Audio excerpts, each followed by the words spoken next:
episode 178 of A Pint with Seaniebee and The Don, who's with me for a spooktacular podcast, because there's only how many more days to Halloween?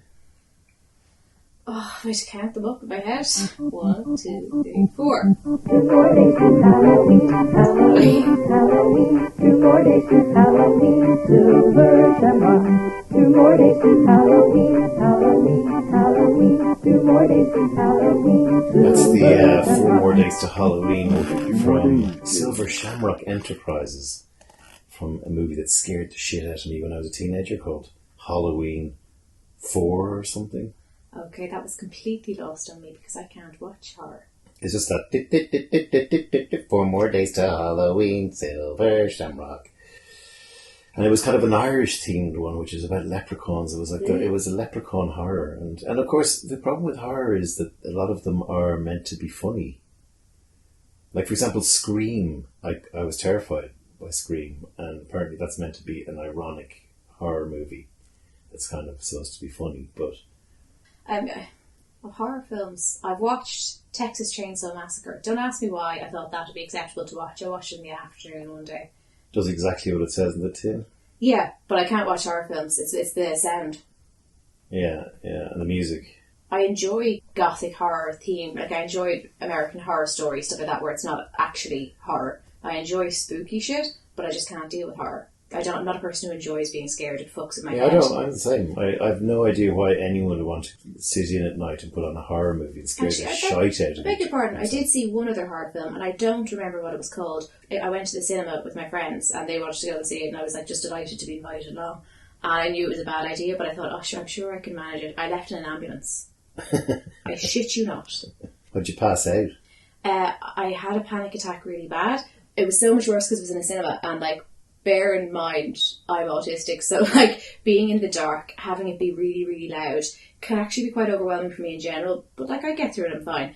But when it's also like the entire way through a horror movie, if a horror movie, if you stripped all the music from it, I'd be fine. There's nothing too gory I couldn't manage, but it's the music that puts the shits up me and it really affects me. Yeah. So I'm trying to get up, I'm having a panic attack, so I'm really dizzy and I'm not getting oxygen and I'm having to find my way out while being terrified, and it's really, really loud, which is the biggest problem, on top of being dark. And I think I ran out of air and I collapsed and I walloped my head and got a concussion.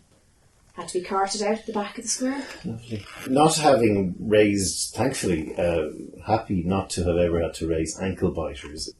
Is Halloween in Ireland, I mean, I've started noticing that Halloween is getting quite American here. So when I was in America, people were like fucking spending $20,000 US on their Halloween decorations, and it was reminiscent of a set that you wouldn't let Alec Baldwin on with an unloaded Nerf gun. And it's starting to creep in here in Dublin. Well, I mean, first of all, Halloween is actually our thing, just to be quite fucking clear. So I've no bones Well, of explain that. Like everything else, nicked from pagan festivals. So we have Samhain, which is kind of different, but we also have All Saints' Day. So like Halloween night is something that was here long before, and it was, we didn't have fancy costumes years ago. We had like old clothes, and you'd go door to door, and you wouldn't say trick or treat. What was it you're supposed to say again?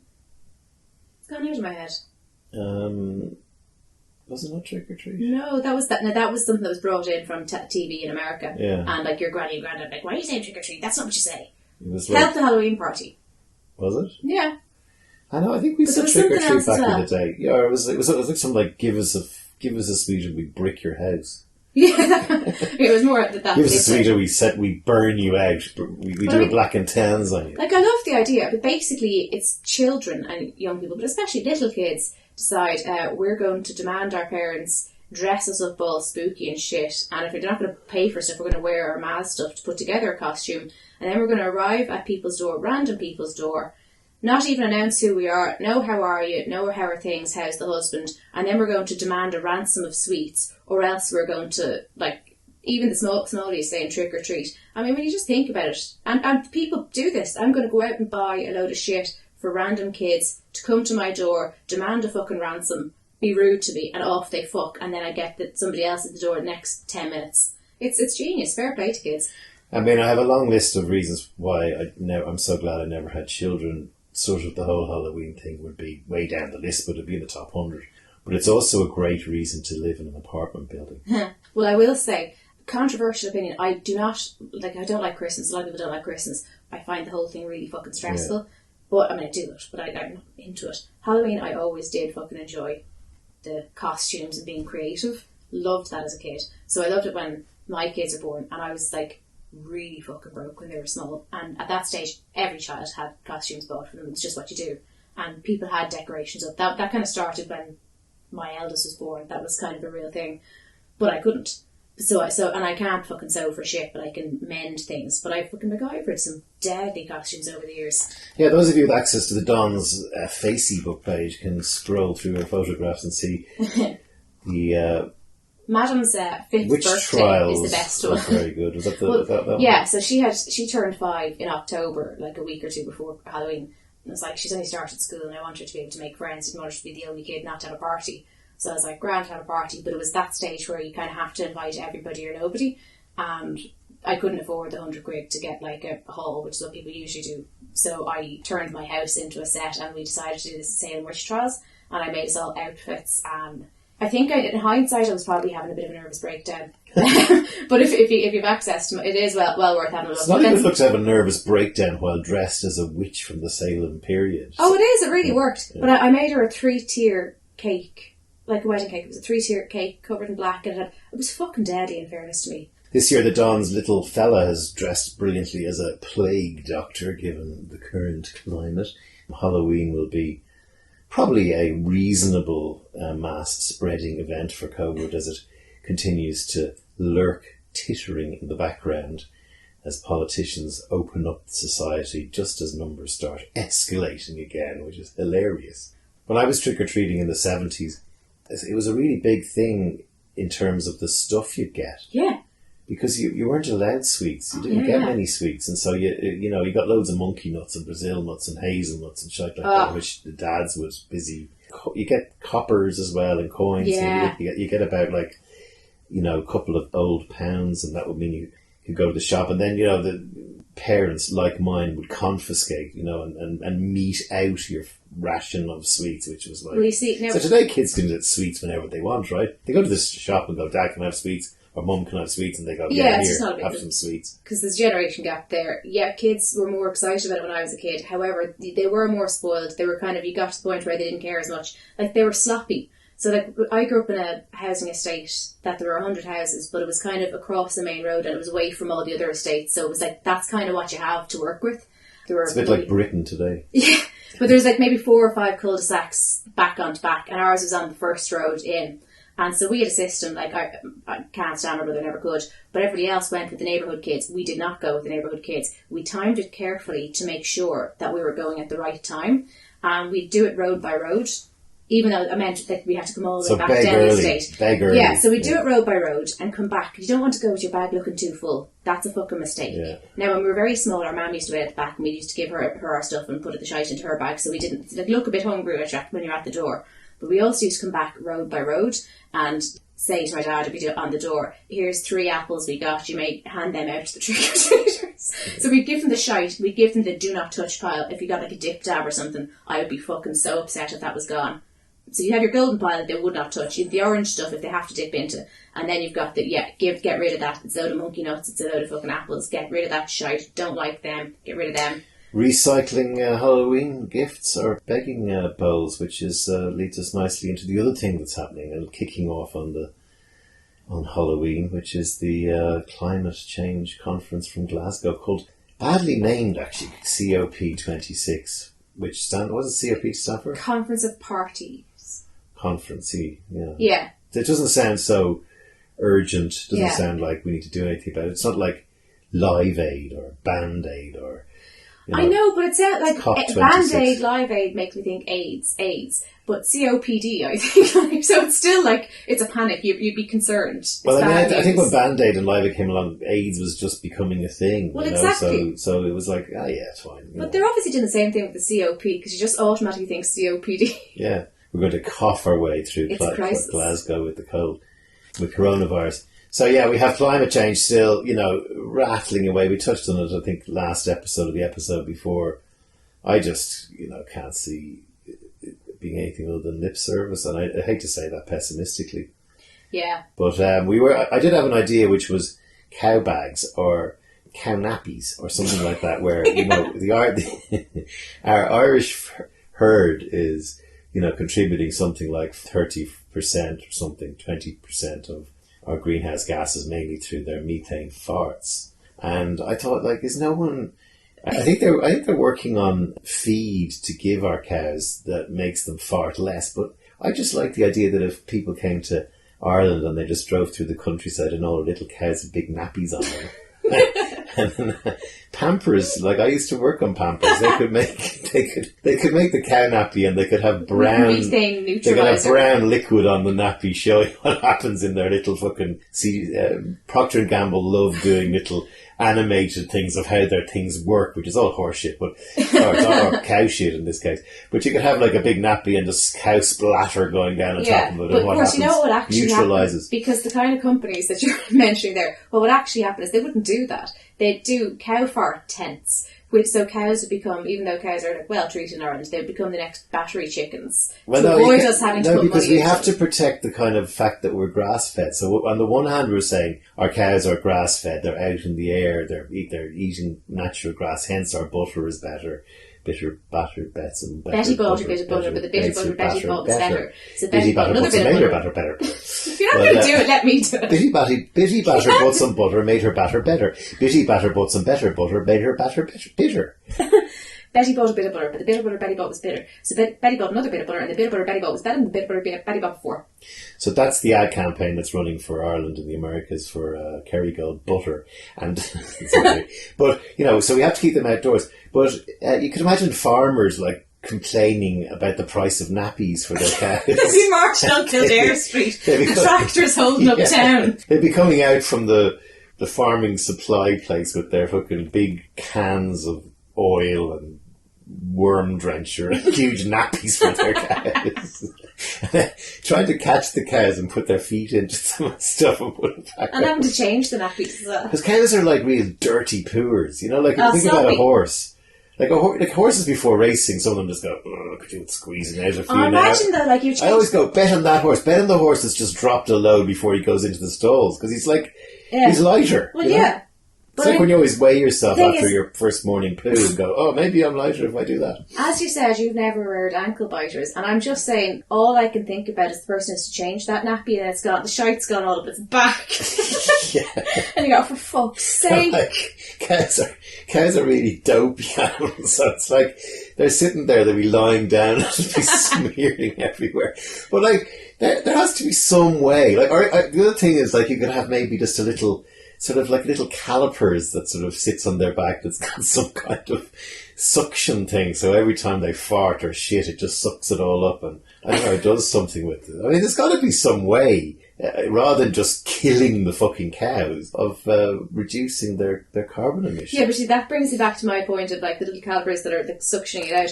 Okay, so we still have, they're wandering around grass fed, there's nothing covering that up, so they're not battery in terms of we still get the great butter and all that, but the poor fucking cows, that's what would happen. Well, let's have an interview with the cows and see which they prefer, a bolt through the fucking head or a little nappy. And I'd say most of the cows will pick the nappy route. I mean, well, what about you? If you're ever in nappies, do you want me to hold a pillow over your face, or do you say, no, I'm grand as long as I'm not going gaga, but if you have to wipe my arse, I can live with that? I'm wearing my Depend adult undergarment as we talk. So we'll get on to that as a pint with Seaniebee. We'll get on to cow bags or cow nappies. I'll contact my people in P&G. Still have a few friends in there, believe it or not, and they might be able to do something for us on a wide scale. It'd be a bit like the war effort where... be the change you want to see, Shoni. Where American presidents were press ganging, Boeing to make tanks. We're going to press gang P&G to make cow nappies to save the climate. And that idea is free, P&G, if you're listening, because, an ad agency would charge you probably $100 million for that. Yeah, but someday I might have great-grandchildren that might actually survive because climate change has been stopped even. Yeah. Well, slowed anyway. We've saved the world, literally. Yeah. And I get to be the one that they go, my great-grandmother and her weird fucking boyfriend saved the world. And if you're listening to this in the future and you're all still here, you're welcome, yeah. But I mean, I just can't see it. It's a bit like if there was an asteroid coming towards us, and we found out it was very serious in 2005, which is roughly when Al Gore's movie came out. And it was actually in the 70s we knew this was going to happen, and we've just been ignoring it. And Donald Trump, like, people have been making mockeries of it and saying we just need to keep making money and spending.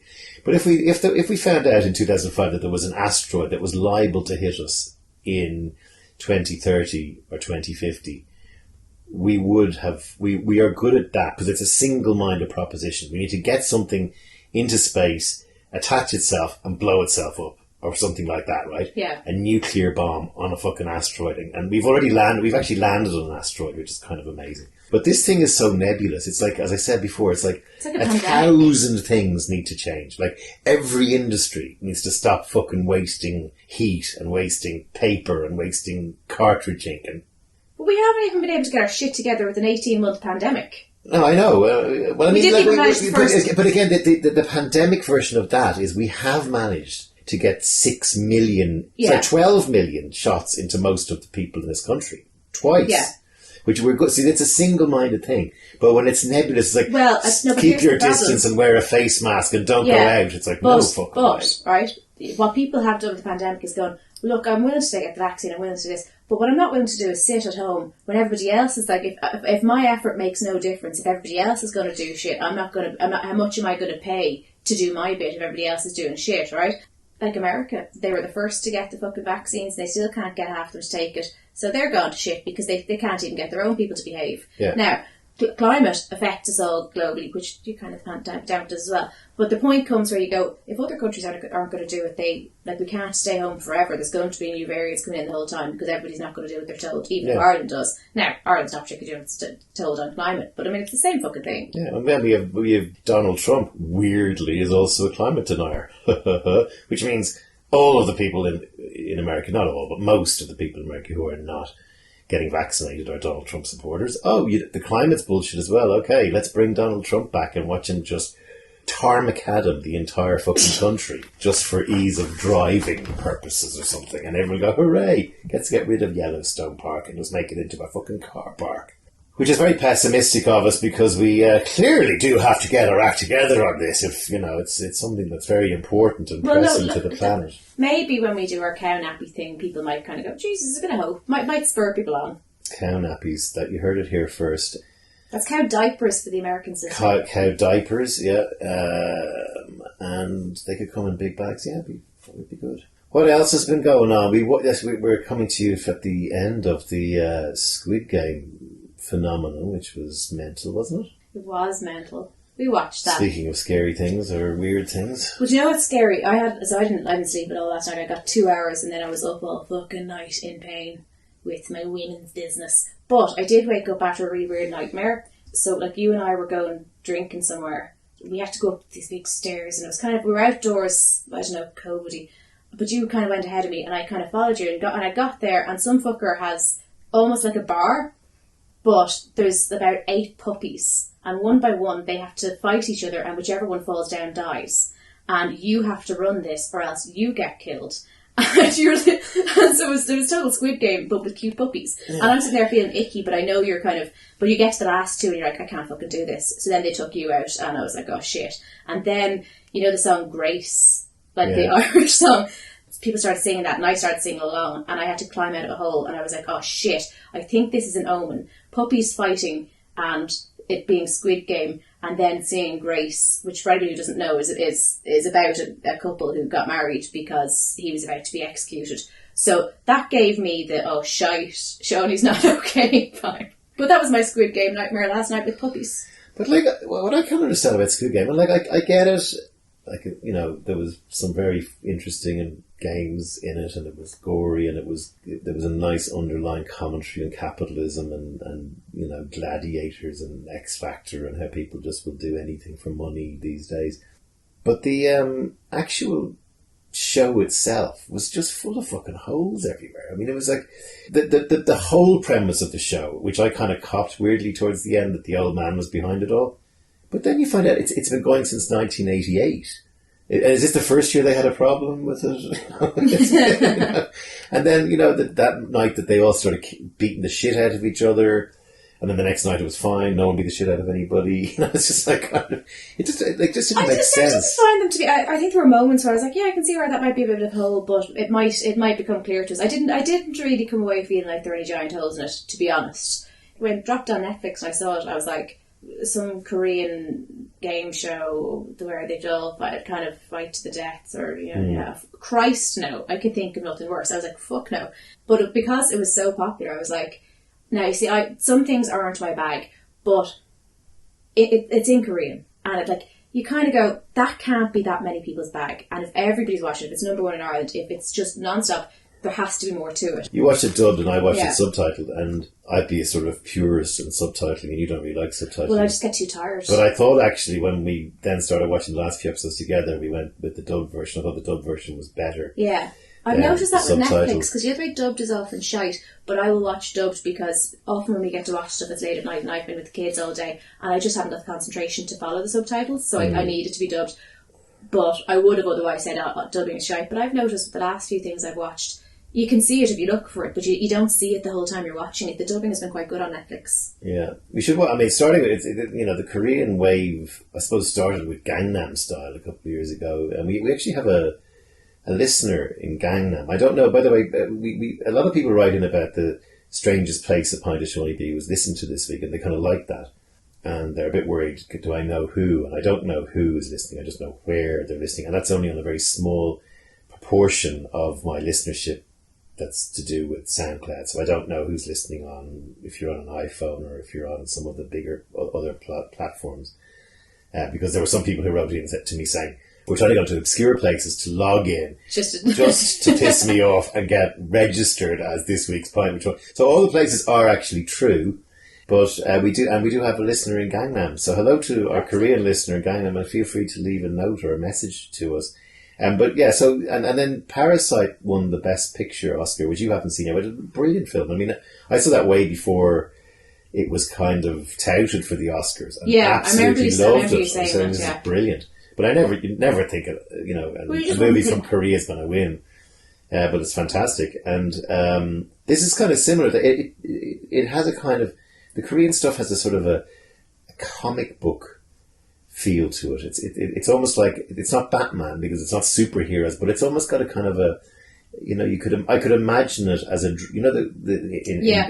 Korea and Japan, they're big into their anime and they're big into their comics. Like you go on the subway in Tokyo in the morning and there's guys reading pornographic. Oh yeah, all the little schoolgirls getting rogered by giant octopus sticks and all this stuff. They're sitting there reading it like beside you on the train, willy nilly, so to speak.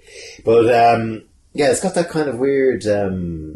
It's very original. It's kind of it's hard to describe, but yeah, Squidgame. And we also just finished watching Maid. You liked Maid last night?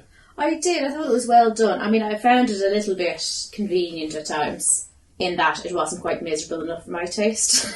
I mean, I think anybody watching Maid would kind of sit there and go, Jesus, she can't catch a break. I don't believe it. Maid is about a domestic violence, girl suffering from domestic violence at the hands of an alcoholic boyfriend whose name is Sean Boyd, which I wasn't too keen on. And her mother kept calling him Sean Boyd. And the girl's mother, not his mother, the girl's mother kept calling him Shawnee. I'm not sure she called him Sean B B once. Yeah, she did. So that was disturbing for me. But anyway, she's a girl who's trying to get away and she goes to refuges and she makes a number of weird decisions in my view. But as you said, she's only 25. Wasn't particularly my cup of tea, but you liked it. Yeah, a lot of it was so very close to my own personal history. So for me, like, even though you're watching it the whole time going, I can't believe that's gone wrong for her, to be honest, every third thing that happened, I was going, as if that would have fallen into place. My whole, as if you're going to rock up, oh, convenient, there was an apartment just ready in the domestic violence shelter. Was there? Fucking brilliant. As if he would just decide, I'm going to sign over for you. So there was actually far too much that went right for her. Because it was wearing its storyline on its sleeve a little bit, you could say. Everything was a bit convenient. But it probably does a nice job of, again, as you said, it's number 3 in Ireland. It's gone big around the world. It does a nice public service job to maybe give people advice on how to get out of situations like that, which So few people do. Now, anything else that you dug? Oh, I have news for you. What's Have you heard about Father Michael King? that? I have not heard about Father Michael King. Well, Father Michael King is the curate, which is type of priest in Gert in County Galway. I say is, meaning was. He's a lad in his 40s who was late to the priesthood. Before that, he was a barman at one stage in Galway, and he was big into theatre and amateur acting, bit of comedy, that kind of stuff. But he joined the seminary. Yeah, so he had a TikTok, and last weekend, I think the bishop had to send out for it to be read to parishioners an apology because of his tasteless TikTok and that he's been removed. But we will pray for him to work through his issues. But for the foreseeable, he'll be gone. So on his TikTok, right, the particularly egregious one is, it's written on it, if I had to do the playlist for funerals, which is funnier because he's actually a priest. Yeah. And it was the usual stuff like Highway to Hell and You'll Never See Me Again, the dance song and stuff like that. It was quite tame, but there was uproar about that. And then he also had, it's so funny watching it being reported, some of the sexual content. So for instance, he's topless in one of the videos responding to, there's a trend on TikTok. So sometimes you can kind of stitch your reaction video to somebody else's video. So some girl had herself with a hairdryer up her dress, and her boyfriend in the background is going, "What are you doing?" She goes, "I'm heating up your dinner." And he goes, "I'm hungry." Now, when they report about this, you can tell they're all so old, nobody reporting on it actually is on TikTok, so they don't even understand it's not the priest speaking. He's just mouthing what's going on in her video. So he mouthed along the "I'm hungry." But you obviously understand the joke of what the dinner is. Yeah. But he's lying in his bed with no top on, just shooting the shit, which wasn't actually particularly sexual. It was just joking along. But because he's a priest, it's a problem. And he also replied to someone's comment on a video. Some girl's commented a side note, but he was like, "Pineapple does not belong on pizza, bitch," and something else, but quite tame. But because he was addressing her as bitch, which would be the way people would talk to each other with no harm done, but there was fucking uproar about the sexual content and the tasteless remarks about funerals. So he's been removed. And what I'm laughing at is the idea that that's sexual content when he's so clearly gay. He's so clearly gay. I mean, like, I haven't even heard of him. And apparently 80% of priests. Well, I was reading a lot about that this morning. I was estimated at about 75 is where the figure I was coming in. 80. Yeah, where I was coming in from lots of different people. Maybe. Well, yeah, so that was in the seminary. Yeah. In the seminary, they're all flicking towels at each other in the showers. Like, ooh. But I mean, bear in mind, remember in 2016, the big thing about Grindr in the seminary here. So our main seminary was once the biggest in the world, I think, seminary, and so it would have been for about 500 priests. It was down to like 40 by last year, but it's in Maynooth. So they were caught. All the priests are on fucking Grindr, and the thing is, like, literally, it is 7 or 8 out of 10 are gay. Other ones are kind of can be persuaded for want of a woman. And it's kind of well known that in the first year of the seminary, in confession, they'll cruise for you. And it's kind of a part of an initiation from the monsignors and all that kind of thing. So they know this. It's just gotten messier now that they're on Grindr because they're sitting there in the bed and you've got your location on. It's like 2 meters away. Fucking problem solved. Next door.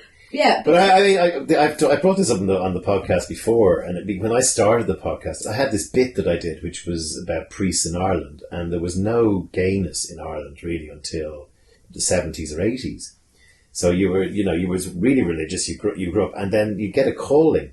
And when you were a little boy, you'd be in class, and the priest would say, "You say to the priest, how do I know I'm going to get a calling to become a priest?" And he goes, "Oh, God will make it clear to you that you're to become a priest." And if you're a little kid and you're going through sort of puberty, you're not fancying women, because obviously one of the things about being a priest is chastity. You kind of go, okay, well, you don't even know what gay is, right? So you go, okay, I'm not really attracted to women, so this must be my calling. And probably when you went to the priest, he says, "Oh, you have a calling." And you probably had kids going, "I'm not interested in women." "Oh, that's your fucking calling." And so unbeknownst, or possibly beknownst to the Catholic Church, they were hoovering up all the gay men, so to speak, I think it was very Ireland. much known. I think it was very much known because it's been a long since established thing that it's kind of part of the first year, and was for years. It's just changed since you got the internet.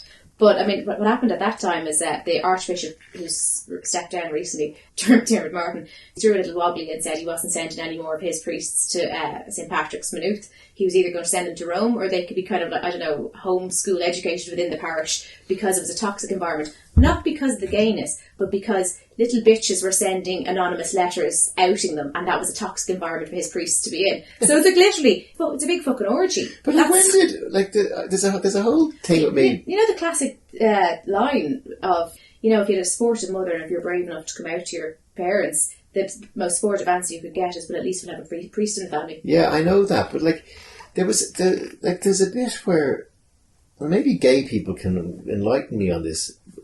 There's a bit with gayness, right, where it was like fine for like in ancient Rome and Greece, it was like fine, you could have a little boy sucking your dick, no problem, and it was part of his path to manhood, right? Yeah. And then you know, I suppose, you know, if you look at the sort of Renaissance period, there was a lot of like bollockses on display, for want of a better word, in statuary and in painting. And it was all kind of suggestive, and everyone was wearing white makeup and wigs, and I'm getting the vapours with my little hanky here. You know, so it was lots of that. And then it became like really fucking that. So it clearly is linked to Catholicism. It's clearly linked to the church. Well, no, because during those times when men were wearing makeup and men were wearing high heels and all the things that we could see would then become hyper-feminized, they weren't for women at all. They were for men at the time. Yeah. So it was very much a masculine thing, was to be adorned, which is the same in lots of cultures. Even if you were adorned, it wasn't necessarily that you were gay. But it was but the point is that was actually a hyper-masculine behaviour, to be so adorned and to be so poncy. What I want to know is when did gay become a really bad thing? Or was it always a really bad thing? Or was it like, and it's obviously it's not a really bad thing. I mean, societally and religiosity wise, it was a really bad thing.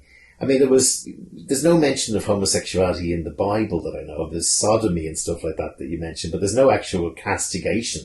I mean, if you think about the struggle of black people through slavery, okay, you can go, right, there was all these people presumably in, you know, African countries, and then suddenly these fucking white guys with guns arrived and captured them and sent them off hundreds of years ago to become slaves, and they still carry that yoke today. But like the gay thing, it just seems to have been like there doesn't. But you know, I can understand in Ireland where we're so uptight, barely fuck each other. But if you know the Bible thing about man should not lie with man, which was actually badly translated, and a lot of people are of the opinion that was actually referring to you shouldn't be taking little boys. Right. But it was clumsily translated, and so it became that it is in the Bible that you cannot be gay. But like, there's a lot of which bit of the Bible made it in, and who translated it. So I mean, that's the problem when you have a work of fiction becoming. Yeah. But so there's a lot of that, and then you've got Victorian sensibilities as well.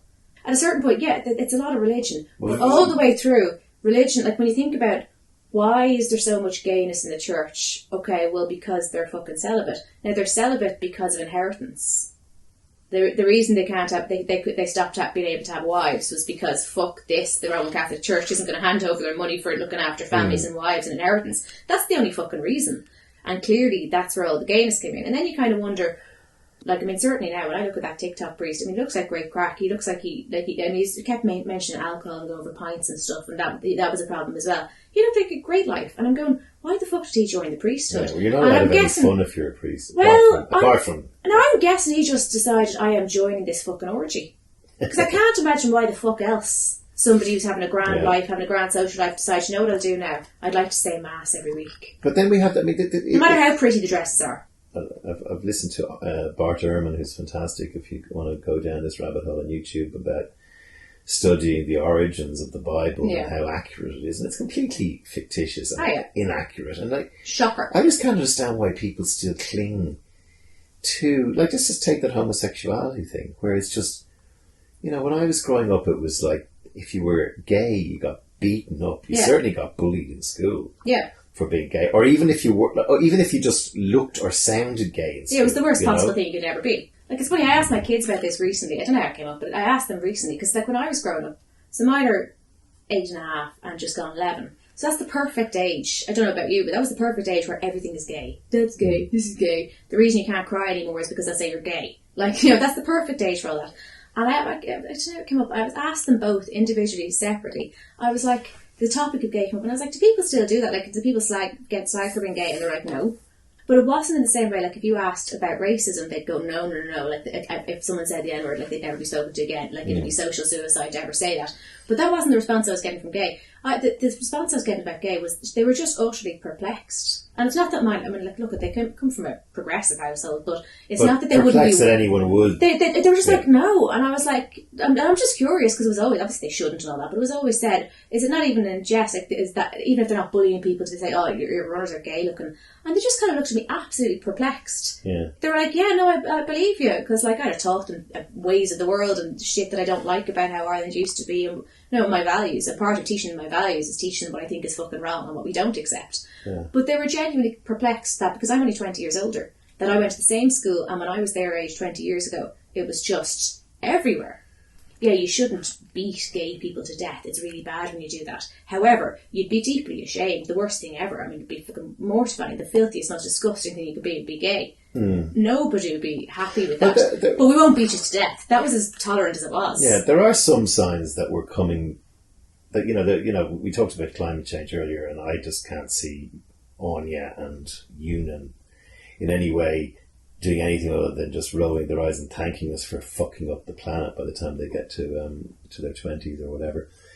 But there is this kind of feeling from kids that you get where even things like, what are you smoking for, you fucking idiot? And why are you drinking so much? And there feels like there's a sort of a nicer, kinder kind of child out there. I don't know about those examples, because we were just mental little fucks ourselves up until about the age of 10, then suddenly we start smoking around the bike sheds. Yeah, but there's hardly any kids smoke today, right? There's the number of kids who are in their teens who are actually smoking is probably 50% down on you and 70% down on me. Because it's just like, what are you doing? You're lighting something and inhaling it into your... It's just like, what are you doing that for? And they're like, they don't drink as much. No. Evidence shows as well, because who wants to get they probably don't ride. I mean, my whole concept that we're moving towards subsuming ourselves into technology and becoming one with the thing. These are examples of that. I prefer to sit in and play video games, or I prefer to sit in and code, or I prefer to sit in, and it's great if you're a parent, because you don't have to worry about them getting fucking. The internet has changed it massively, and so we look at ourselves a lot more. That's the hugest thing. And there's also just different generations. Like my generation, like I'm millennial, I'm mid-millennial, and we were the ones who were told you can do anything you want, you just have to follow the rules, which global housing crisis, all that kind of shit. So we're the generation, it actually doesn't really matter what country you come from. Generally speaking, people around my age, it's just like you were sold a fucking dream and it was bollocks. Yeah. The generation before us had more freedom and could run around and do whatever we want. We got a little bit of that, like we were allowed to play on the streets, but we were the weird generation. And then you've got the Gen Z now, and in many ways they're less crack. But then it's also, okay, what mean things do you want to say that we're not letting you say? Fair point.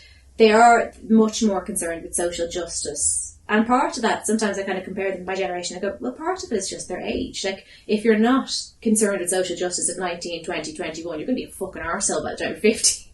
But I do think they are much more, because they've got the internet, but they have much higher standards and morals and ethics on the surface. However, so you're not allowed, like, it's not cool to fat shame. It's not cool to make unkind jokes. Bigotry is not cool. It's not accepted in the same way it is with previous generations. However, there is still a real vicious nastiness. So the idea that they've become kinder is not necessarily true. I think they've become more puritanical. Explain. Well, like, it's great that there's more social justice. It's great that they want to change the world, because the world needs changing. That's all great. But I don't necessarily see a personality of 20-year-olds now being softer or kinder than 30-year-olds or 40-year-olds. I see them being more self-righteous, which you're supposed to be at 20. But it's more puritanical about what you can and can't do, and it's disgraceful that what used to fly 15 years ago just doesn't fly anymore. But I don't see them having more compassion for one another. I see them being more vicious with one another. No, because the self-righteousness of the 60s and 70s was church and religion based, and it was outrageous. I mean, that's the pup we've all been sold, and we all agree with. But the point that kids today are going to be more self-righteous? Well, I see it. It's almost like the new religion. Yeah. But there's that similar... Woke culture. Well, yeah, woke culture. Woke's day is right. woke culture. So, like, when years ago you could be read from the altar for not being pure enough in the Catholic sense, now you get called out on Twitter, and it's every bit as vicious as... Like, I mean, to be read from the altar in the 1960s as an Irish woman was horrific. It was horrific. It was enough to make a woman hang herself. Well, so is being called out on Twitter. But my prediction, I mean, we're doing this podcast at a time when Facebook is being dragged over the ringer again, as it should be, and Twitter. I mean, I don't think Twitter and Facebook are going to exist in that capacity in 5 years' time. I think something will be done about it, because it is fomenting hate and division all over the place, including America. And if it's doing it in America, someone will come and fix it. And I don't know how you fix it. We're talking at a time when Facebook are about to... But this bullying we were touching on earlier. I mean, I was just remembering recently, and it's actually 2002, November, around this time, that the Star Wars kid first did, and you hadn't heard of the Star Wars kid. No, you showed me that recently. The Star Wars kid was a viral video in which this guy, I think he was working in his high school, I don't know, video production class, and he when everyone left, he switched on the camera, a yearbook or something, and he got a golf ball retriever and started doing his impression of Darth Maul's lightsaber moves. And his name was Ghislaine Raza. And, you know, he was having fun, but then his mates got hold of it and they put it out on the internet, and it really affected him. And I think he sued 4 of his schoolmates, blaming them for harassment because it went out on the internet. The reason I bring this up was this was like before Twitter. This was before anything, and it was like Johnny bit my finger, and it was the John West salmon ad with the guy kicking the shit out of the bear. There was every now and then something would come along on the internet and go, oh. But this was one that was just a little bit above the bum, because it was like it was mean, it was bullying, and it was nasty. And I think he won money, and the guy's doing really well now. This Raza guy, you know, I think he came out about 10 years ago, and he's actually an advocate for bullying. I mean, someone called him a pox on humanity online. But again, this is a precursor to the level of bile that comes out on particularly Twitter. Yeah. And you can just say anything. And you're also hidden, which is awful. Yeah. It's the real bully thing. I mean, we were talking about, like, back in school. I remember I caught up with some of my friends from school maybe 20 years ago. There were guys in our class who were bullied. I mean, I was bullied a little bit. I was called Tubby, because I was about the 4th fattest guy in the class.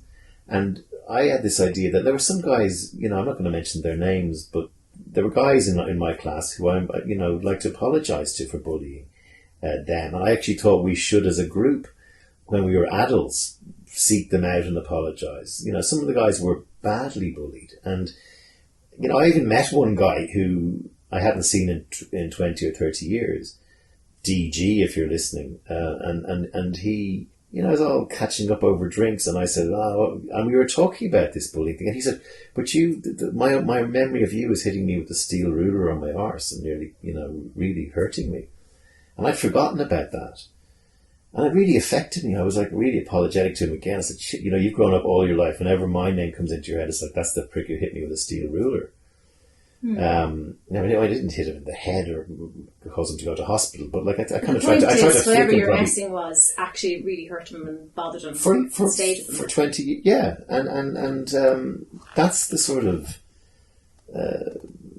you were kind of in a classroom where it was a survival of the fittest, and you had to be always on your guard. So I mean, I was kind of vaguely amusing in class, and there's another guy, Liam.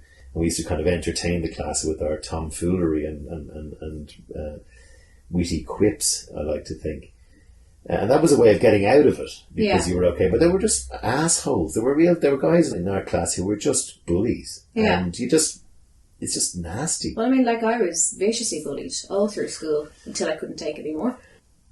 Like, I wasn't just one of the people who was picked on. I was the person. I was considered less than human, and it was fair game, and teachers allowed it, took part, congratulated the people who were such nice girls. I mean, amongst the things that I was bullied for was suicide attempts. I wonder fucking why.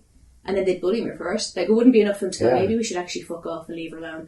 They used to, for a year solid, they'd bully me because I burst into tears when I was in first year, because I got detention and I was so afraid to go home to my dad. And I burst into tears, and some of the teachers were like, this isn't quite right, why is she so scared? And I was bullied mercilessly for that. And then after, for family reasons, there was a squad car outside my house one night, which was a very difficult time in my family. And when we eventually went back to school, very traumatised, everybody started going ka-ch, ka-ch, when I walked by, and they did that for about a year and a half solid until somebody told me, oh, that joke is, they go because they're slagging you because your dad beats her. Yeah, it's her dad beats her. So I was autistic. Now, they didn't know that, but I had a target on my head. I was the weird kid. First of all, because my parents were so fucking strict, and I spent my entire life growing up absolutely fucking terrified. I was also much smarter than the other kids, and so even when I was little, it was always like, why do you talk like that? Why do you sound like that? Why do you use those words? And I didn't know how to. Like autism thing, I didn't know how to mimic their behaviour. I didn't know what I was doing wrong. And I used to try so fucking hard. I'd try when I went home not to be perfect, not to be in trouble, to be good, not to disappoint my dad so I wouldn't be in trouble. And then I'd sit up all night worried about going to school, and I'd spend the day in school getting treated like shit, wondering what I was doing wrong, and if I could just be nicer, would people that hate me less? And of course they won't. People don't feel sorry for you, while terrified to go home. And that was my fucking life all the way through. And what hurt me most was they didn't not know it. They didn't not know how bad I had it, and maybe they shouldn't have been such cunts to me. They were cunts to me because they knew how bad I had it. And like, some people were incredibly vicious, but it was just all the people who were nice people who stood by and watched it, and they knew how bad it was for me. They knew how sick I was. Like, I ended up excluded from school because, and the teachers took part, I wasn't allowed to go to the toilet without a bully. They'd choose my class bully to go to the toilet with me and announce the class because she might hang herself there. I was threatened. If I didn't go back to school, I'd be put to the lock-up ward. When I went back to school, the teachers humiliated me in front of everyone. Then I was expelled from school. Then they changed their mind. So I ended up with no formal education because I was so badly bullied. And then 10 years later, it was 9 years after we graduated, I was added. Like, I changed my name and everything. I have nobody from school on my Facebook. I don't know anybody from when I was growing up. I live in a lovely area, but I don't like being here. I won't mix here because of how badly I was treated and how much I was humiliated. Like, I changed my name on Facebook, had nobody, they had no way of finding me, and eventually someone found me. And I was added to a group chat, and I think I had probably just met you, and I remember telling you the things that had been said in it. And they'd said some nasty things about a teacher who had cancer, so they were horrible people. But I was added in, and I got to read back what they'd been talking about, and it was just pages and pages of half of my year at school going, oh my God, have you found Darren on Facebook? Oh, at her. I thought she was rotting. Has someone dug her up? I thought she decomposed years ago. And then just like laughing at how sick I was and all of those things. And they chose to come and find me. They chose to come and find me 9 years, because they're so fucking stupid. They thought they were doing a 10-year reunion 9 years after they graduated. And I just thought, I had kids at this stage, and a lot of them had kids. And like, they didn't learn. That wasn't enough for them to come and find somebody that went through that. Even if they thought it was an arsehole, how do you not have compassion for someone? But they actually came, and it genuinely did break me for about a week afterwards, because I kind of thought, like, I don't ever have to be that person again. I don't even have the same name. I will never be her again. They can never get to me again. And I was in my bedroom with my two children downstairs, like out in nappies, my two children school-going age, and they managed to get into my bedroom by doing that. And it was just so fucking intrusive and so awful. And that was worse than everything they did, was knowing that they grew up and they still decided to do that. That's terrible. Thanks for putting it out on the podcast, because I know how deeply it affects you. And I talked to these guys, as I said, who I was in school with and we're still friends. And I brought this up and they kind of laughed at me. They said, don't be stupid, that was school. And these are the guys who were, if not bullies, they were fringe. They were on the fringe. They were the guys who were all right, Jack. They were the guys who turned out gave fine. them an audience. They were the guys who went to college and got their big jobs. And the idea that we might go back. So your former schoolmates are sitting there. I mean, the way I'd look at that is, if it's 9 years later and they still fucking the only thing they can talk about is how they bullied you and what the hell happened to you, their life must be fairly fucking shallow. Yeah. But it was the same with these guys. They were just going, and I think I'll say it now, just even after what you just said, that they're CB, DB, COG, DK, IL, CM. these are people who may tune into the podcast at some point who were in school with me who were definitely bullied, and I'd like to apologise for any part I had in it. And I wasn't the arch bully, but you travel as a pack, and the person who's bullied is at the mercy of the pack. Yeah. And it's outrageous. Now, I mean, the question I suppose we're toying with here is, are today's children, just to get back to where you were going with this puritanical and this self-righteousness, and I think fueled... I mean, can you imagine if we had fucking Twitter back then? I can tell you they're not any nicer, because my kids are 8 and 10 and I see it. And I've told you about it in the past couple of weeks, and I know one child who's a good friend of one of my kids has a target on his back, and I can fucking see it. And I've asked my child certain questions. Is this kid target number one? And my kid never allows it, but my kid would have been a very popular child. It's not quite so popular at the moment, because she won't take part in it, and she won't allow. It's like she's getting shit because you're fucking it up. We want to ridicule, we want to humiliate, and you're fucking it up. And every so often they lick up to her every so often to see if they can kind of coax her away, and then they give her shit and they try and embarrass her and humiliate her. It's so interesting to watch it, because it's the same classroom I sat in when I was that age. She tells me about it and I go, I can see what they're doing with her. They're literally trying to groom her into whatever it takes to punish her out of, do not get in our way because he's the whipping boy and it's not fair, you're taking it away. And I can see why this is a lovely child, I can see why this child is an easy target, bit quirky, bit different, and it's just so fucking horrible. And the worst part, what bothers me, and I fully intend on having a fucking complaint, I've complained seriously about other stuff in the school, so I'm giving it a week or two break, but I check with my kid every day and I ensure, like, don't be with those cunts. Do not take part in that. And she wouldn't, in fairness. She's not that kid. She hates confrontation, but she'd never be a bully. Yeah. And she does have a backbone when it comes to that. But they constantly have these bullying talks. And I'm going, is it the same as 20 years ago when we had safe circles and you'd sit around and everyone say, bullying is wrong. And it could be hitting or punching, or it could be making people feel left out. And it's horrible, because that really damages people. And everyone sits there nodding and says, yeah, I think it's terrible. There's nothing worse. And I kind of, like, you want to shake the teacher and go, listen, there's no point in doing this talk. No kid thinks they're the bully. There's no point in doing the talk if you don't go, listen, I'm not going to name names, but some of you in this room who are shaking your head and saying bullying is terrible, you are a bully. I have seen you do it. And I want everybody to sit here honestly with themselves and ask themselves, is there any child, and don't name names, but is there any child in this class who has ever gone home feeling shitty about themselves because of something I did or I took part in, or because I thought I'd sneer at them? And I'm telling you, an awful lot of you with your bums on your seats now, I'm not telling you you're bad people, but an awful lot of you going on about how bad bullying is. It's you. I've seen it. So have a good hard look at yourselves. And teachers don't do that to kids. Well, I would blame, we had one particular teacher called Bulldog back in the day, and he was an absolute fucking prick. He was a bully. He should never have been a teacher. He was an arsehole. And I hope he died a very painful, burny death. And if you're still alive and listening to this, shame on you.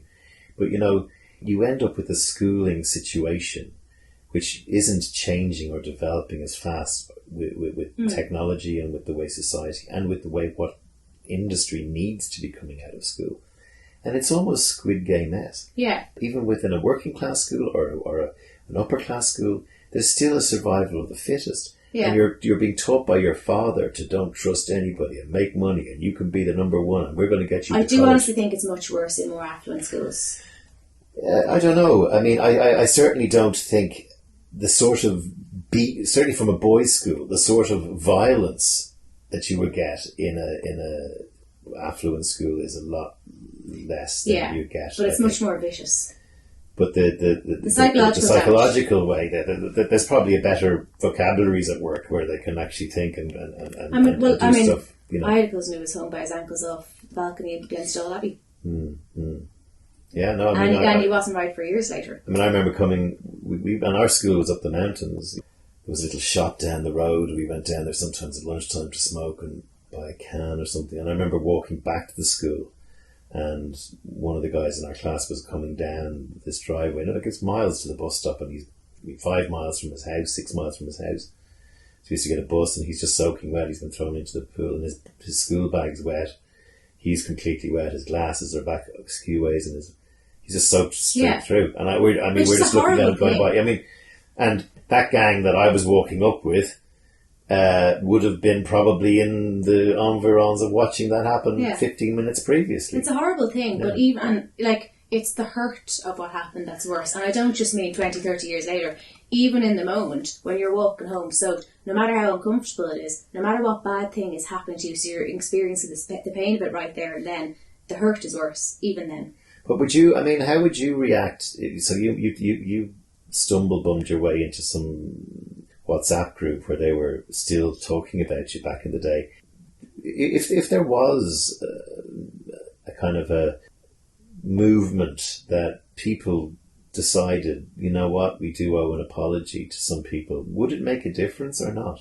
Or would you prefer to forgive and forget? I was thinking about this actually. To not forgive and forget. I was thinking about this actually because I had that experience. I'm like, if I was in somebody's company anyway, and they chose to kind of quietly say to me, maybe we're a few drinks on, I'm going, are you okay? Because I know you've got a shit time in school, and I should have spoken up for you. I was probably a cunt to you at times as well, and I'm really fucking sorry about that. That I would appreciate. However, seeking somebody out to apologise, because if you had somebody that you needed to apologise to, realistically, it'd be you'd look for them on Facebook. And if you're not connected to them, the issue there is, if you've tormented somebody, have a look and see if they have anybody from school on there, like mine. Because in my situation, I did everything. I mean, that's not the only reason I changed my name, but I literally changed my fucking name by deed-poll at 18. Like, I cut myself. I'd never, ever want to be that person again. So to come and find me, and to be honest, I've been through hell and back since then, and I still managed to survive. But the idea that this fucking childhood shit managed to come and get me was just, after all I'd fucking been through in my 20s, was just too fucking much. So I don't know. I think it depends on the person. If you did decide that there was somebody that you wanted to touch base with, whether it be that you're awful to them or just, you know what, you got a really shit time in school and I probably joined in, or I certainly laughed along, or I certainly didn't stand up for you, and I just wanted to say I'm really sorry about that, I've been thinking about it a lot. I think that's fine. Send them that message, but you're not entitled to a response, and you don't get to get pissy if they don't respond. Absolutely. I think that's the point, because you're doing it for yourself, but you are also bringing something up for them. Well, I mean, in this case, I literally am doing it for myself. You know, I don't have a huge level. I mean, when something happened with that friend about the ruler, that freaks me out a bit. Yeah. But I don't have a huge conscience issue, save to say that there were guys in the class who got it bad, and I just thought, what a show of fucking maturity and growing up and it was a small class. There were only about 20. How many guys did I list there? 5 or 6? There was a small class of about 25 people, and this was 20 years ago we first discussed. I haven't brought it up too much since because no one's interested. And maybe the people who were on the receiving end were not interested. But I just thought, what a sign of maturity to be able to just go back and say, you didn't have a good time. I apologise for my role in it or any role I had in it because I'm an adult. Not to salve my conscience, I think, to maybe make it better. To know that person was not a fucking problem, that we were the problem. I think there's two parts of that. One is, you know, it's far too fucking late and you shouldn't have gone through what you got. But I just wanted, you're owed an apology. And I'm really fucking sorry that whether I was a cunt to you or whether I let you down, because everybody who was there should have done something about it, and we all took part and we all provided an audience, and I'm really fucking sorry. I was immature, I was a kid, but you were also a kid and you didn't fucking deserve that, and I'm now an adult and I just want to say, Jesus, I'm sorry about that. I think it's fair enough that someone, to give that person, and then hopefully whoever's been bullied or had a shit time has been okay in life, but even if they have been okay in life, that will still matter to them. Hearing, it wasn't your fault, you didn't deserve it, and I am fucking sorry, and I am embarrassed. Yeah. I am ashamed of myself. I have absolutely zero traction with any of my mates on this at all, right? And by the way, we're all as guilty as each other, and some of them, the list I made were actual bullied, and then, as I said, myself and a few others were sometimes bullied, and then there were hardcore people who didn't do it. This is a topic that may get a lot more traction from new. I find when we talk about addiction or bullying or stuff like that, a lot of people come to the show who don't normally come to the show, and maybe if there were, I'm just conscious if there were kids listening who are being bullied, I'm not a great one to talk to about that, given I'm not in the current climate raising children, but you are, and you've just experienced it. What would you say to a kid who's listening into this in his dark or her dark room, trying to get some sort of insight into how to fucking fix things for themselves? Okay. I would say to a kid, there's nothing you've done that deserves it. Like, I've kind of grown up at times and gone through my own work and gone, when I'm feeling shit, going, okay, maybe you're an arsehole, maybe you're a pain in the fucking hole, maybe you're no fun, you're irritating, maybe all those things are true. You still don't deserve to feel like shit, and nobody deserves to be crying themselves to sleep at night. It's not your fucking fault that you have to exist in the world and you're not there for people to kick you. And the thing is, you're probably not a pain in the hole, but maybe you are. So what? You still deserve compassion, so you have to have compassion for yourself. Second of all, it probably is you. There probably is something about you that makes you a target, but that doesn't mean that you're the problem. This is the controversial bit, the tough lesson I learned. Just because you're bullied as a kid and you grow up, you won't actually always be the victim. You might, because I don't have a wide circle of friends. I don't really trust people that much. I don't hate people. I don't trust people. But I can be quite popular when I want to. And everybody rallies around me. And I've watched bullying within the activist community. And people sometimes have bitched about me but are afraid to use my name while they fucking lambaste each other. And I got away with quite a bit online, and no one fucking says boo to me. And the only reason is because people think I'm really tough and I'm really funny online, and they have no idea how vulnerable I am. And the lesson I had to learn is, no matter how nice you are, they won't feel sorry for you and they won't take pity on you. So you have to tell them to fuck off. Well, you've come through the ringer, and what I always say about this, and I'm a bit the same, particularly in my career, for example, is beware the person who has nothing to lose. Right? Yeah, you've got to a point where like doesn't matter anymore. No, okay. Yeah. I've been so badly hurt, I can't be hurt any worse. Yeah. So I can come out as the Don, or I can come out defending or fighting people's corners, which is what you've kind of done. Yeah. You've channeled a lot of it that way. Because what are you going to do? How are you going to hurt me anymore? Like, there's nothing that could possibly fucking be done to me at this stage. But what if it's what can a kid do? Well, for a kid, what I would say is, sometimes you just have to ride it out and go, okay, I'm not going to be here forever. Next year I'm going to move on. You might want to change schools. But when you do get your change, and for some kids, you'll blossom. But then you're a new boy or a new girl. Well, no, but sometimes, for some people, you will blossom when you go to college and you leave behind all these shites that are going to be working behind the fucking deli counter. So they're not really going to be your problem. You'll find your tribe. And for a lot of people, you do find your tribe when you get older. But for right now, okay, adults see it. They just don't want to fucking help. They don't care. Now, if it's bad and if you need something sorted, what you need to do is stop making it so comfortable for everyone to ignore it, which is something I still struggle with, because sometimes I'm out and someone's particularly rude to me, and it could be somebody belonging to you, and I'll just behave myself because I wouldn't want to let you down. You don't want to cause a scene. And I've just realised I'm allowing myself to be treated like shit, and people are doing it because they know that I'll keep quiet and I don't want to make a scene. And if you're a kid who's being let down by adults, stop making it so easy make yourself a problem, because they won't help unless you make yourself a problem.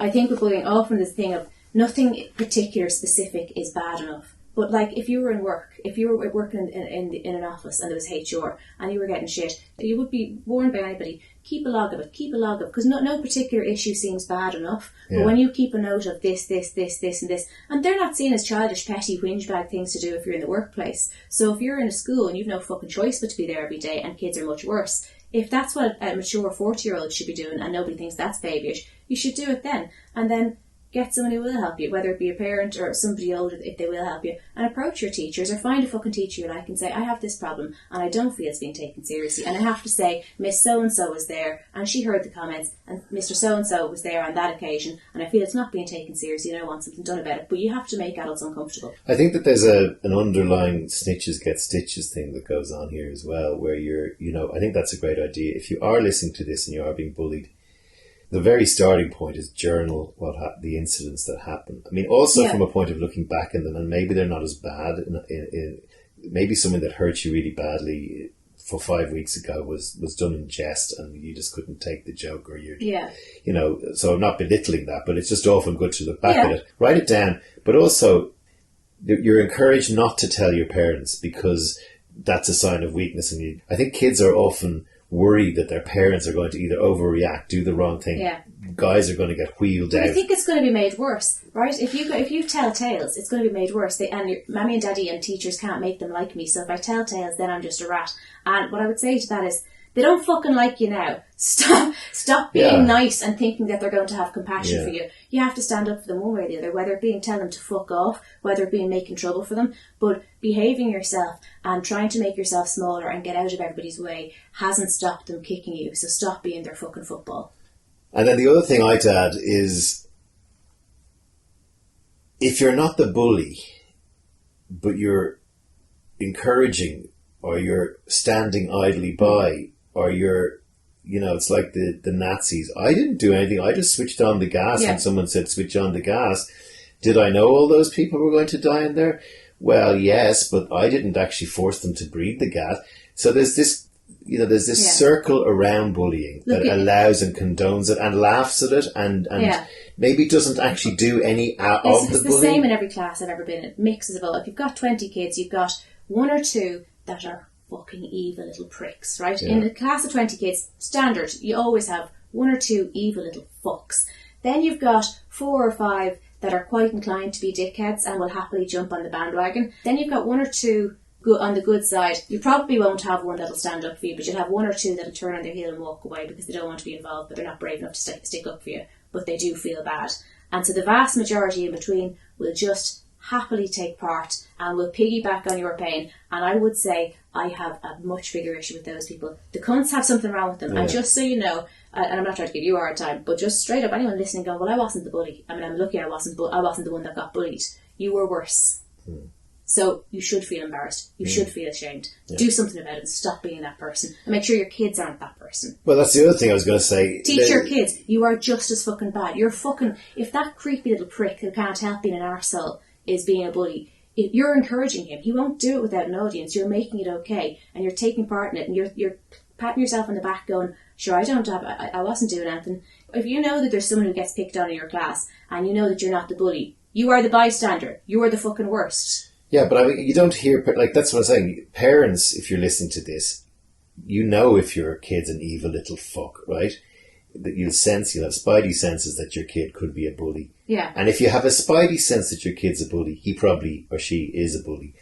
If you have a kid who seems to be doing okay, ask the question, is there some bullying going on? Yeah. Not of you. Are you standing by? Are you scared? I mean, actually, the reason you stand by is you're scared. Because if you actually stand up, or you do, certainly back in my day, you're going to be next cab off the rank when it comes to being thrown into the pond or whatever it was. So you just have to, it's a survival of the fittest to not get, it's like a zebra, right? Yeah. Oh, there's a lame zebra, I'll hang near him because the lame zebra is going to get taken down by the lions and I'll get away. Yeah, but I think there are a few levels of it. There's the level of turning on your heel and kind of walking away and breaking up, not making an audience, even if you haven't got, that's something. It's not good enough, but it's something. And I get that people can't always do the right thing. There's saying nothing or putting the head down but don't encourage. But to be quite honest with you, all the people who grow up when they're like 40 and 50 go, I was a bystander and I probably should have said it and I didn't. My whole, you did take part, you just don't remember because it didn't hurt you and you didn't do the really bad stuff, but you egged them on. Yeah, my job is coming up with advertising communication solutions to this, and I can't understand why there's not every kid does every kid have a phone now in school? So, why is there not an app that's just a bullying app that's completely confidential? You can film surreptitiously, you can type in the school that you're in, the fucking class, what happened at lunch today, and you know where it goes? It goes to the headmaster and your mother. There should be a guidance counselling app where it might be a fucking anonymous suggestion box kind of thing, but basically you put in, I'm worried about Sean, he's very withdrawn and quiet. It might be because I think you're suicidal, I haven't seen you bully, but I'm really worried about his mental health, he doesn't seem right. I saw her throwing away her sandwiches at lunchtime and she's after losing weight, I'm worried about her. Or they're giving him shit. Or they're giving me shit. You name a name and it doesn't go any further, it goes into the fucking guidance counselling department. Forget about guidance counsellors. In a school, well, that's the person in the school that looks after that. Okay, but if you're the principal and your fucking bullying app is blowing up, that is like, you're having workday incidents in a factory, health and safety, and you need to fucking get to the bottom of it. For example, if you see Duran's name coming up time and time again, then you go, we have been turning a blind eye, this is a problem. Yeah. And it's going to come up in our system. If anything happens to her, it's going to come up in our system that we did fuck all about it, and her name came up time and time and time again. And you will have ways of skinning the data. You'll be able to type in a student's name. You'll be able to see how many times it gets mentioned. You'll be able to type a teacher's name. You'll be able to have a class name. It's a problem with a particular teacher. But and this doesn't cost anything. No, it's easy This to is free to do, right? The point is, teachers don't bother their fucking own. Some do, and I had teachers who tried, to look after me and protect me from other teachers. And I one in particular, this Catherine O'Keefe, she was brilliant. I know she took an awful lot of shit for it. So this is nothing to do with teachers. This can be done without the teaching community even being interested. They have to go out of their fucking hole. That's this will shame them into fixing it. That's my point. So the teachers' union will probably go, oh, we can't have, an app where kids are just giving out. But yeah, we can actually. That's one of the things that technology is bringing to us, right? Yeah. And God forbid it might help in other countries like where Boko Haram are riding into schools trying to nick girls. Maybe they can hit panic buttons. I don't know. Maybe there's panic buttons built into this. There has to be some kind of app that someone can develop on a phone that can allow students to report safely, to welfare concern, discuss, and also for it to be shared with parents so that the kids doesn't get into trouble, and that whoever's listening to this shit who's in technology, go out and fucking build that app, and let's be doing that. One of the great sort of nice things that maybe we can finish on, because it's been a pretty heavy podcast and a lot of that was in your honesty in talking about what happened to you, but I think I told you about this. There was a guy called Darren Goulding on Twitter who's a big fan of Peter Crouch. Peter Crouch is a ex-Liverpool fan. He's about 6'7" or 8", beanpole, and he has his own podcast, which I haven't listened to, but apparently is great. And this guy called Darren Goulding said, I've never laughed as much first thing in the morning. He's saying it to Peter Crouch on Twitter. Driving to a course that I have these last couple of days listening to your pod. Some of the stories are just brilliant. Smiley face, right? Send it to Peter Crouch and send it to Peter Crouch podcast. And this girl replies, like, she looks like she's twerking in her photograph. What do you expect here? Him to be like, oh, cheers, Daz G93. Really enjoyed making it. Thanks for the feedback. Enjoy your course, fella. With sort of eye rolls and just, vomit faces. And then Peter Crouch replied to him. And Peter Crouch's minutes, he went, cheers, Daz G93. Really enjoyed making it. Thanks for the feedback. Enjoy your course, fella. And so just maybe the way to wrap it is the power of bullying a bully and the power of humour, and the power of, using wit to bring down people who are using bile is I mean, it's kind of what we do a little bit. Like, I see it sometimes, you don't always have to attack and go, that's not cool, I can't believe you do that. Do you ever be in a group and someone says something really cunty and you go, or even if it's aimed at you and it's like, I've done this sometimes where someone's slagging you, but I know they weren't having a go, but it was a bit too fucking bitchy, and rather than go, that was a bit too far, thanks, and I'd be serious, I'd go, Jesus, that was a bit fucking salty. Christ, you're alright, you get, like, even that is kind of, you don't always have to have a confrontation, but you can kind of embarrass someone and draw attention to, that was a lot, that was a bit much.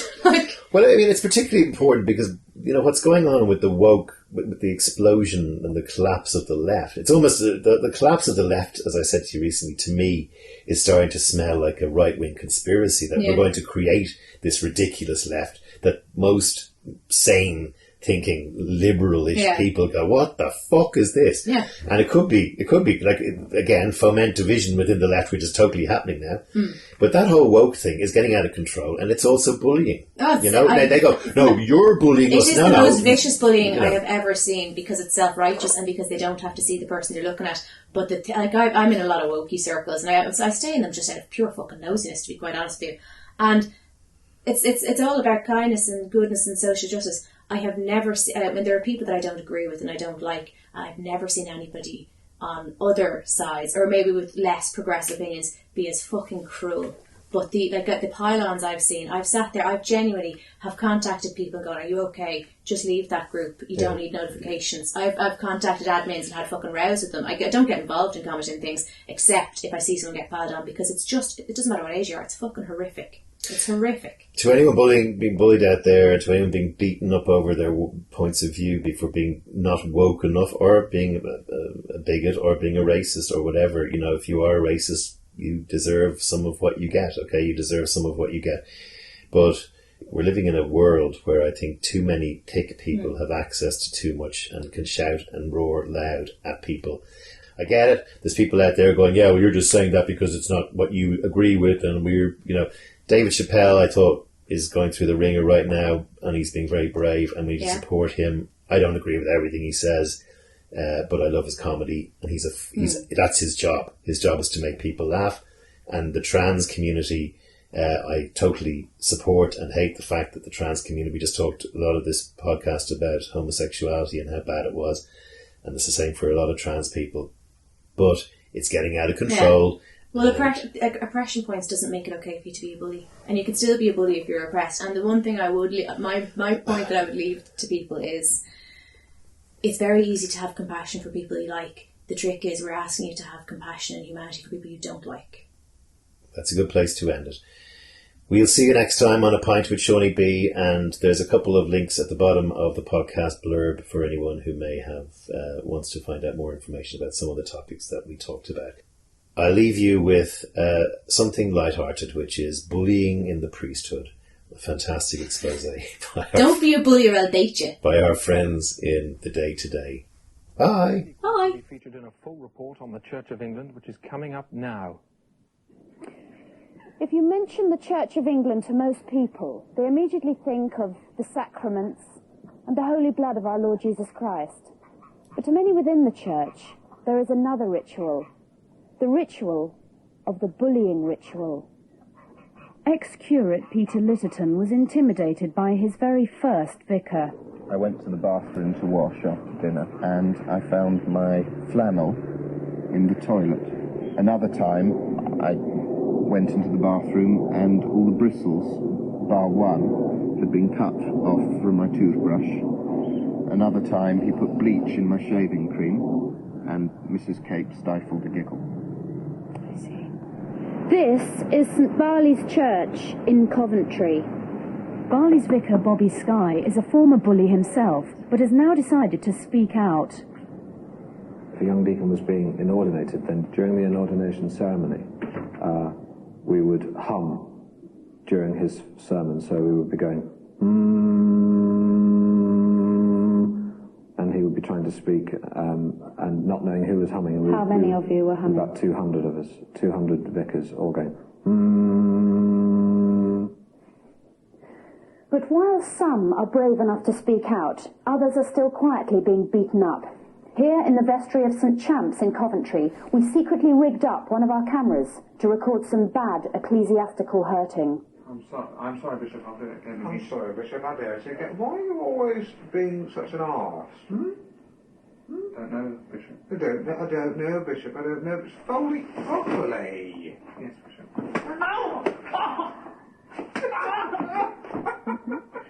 Yes, I was collecting up the hymn books, very well, these exact books. Yes. And I was stacking them, like so.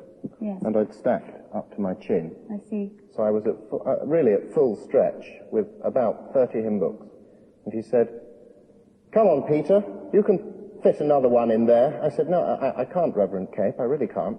And he pushed one in. He said, "You can fit another one." I said, "I can't." And he pulled my hair right back. Yeah. And so my head was like this. I thought I was going to choke. And then he ran along this pew, like that, and threw the books. Pick them up. Pick them up. You do look a rather foolish boy, Paul. Clean it up. I'll be back later. the bullying has got to stop. Stop the bullying. Start taking care of your flock. Become someone your own size. God's bigger than all of us. And since we've recorded that report, everybody featured in it has lost their hair.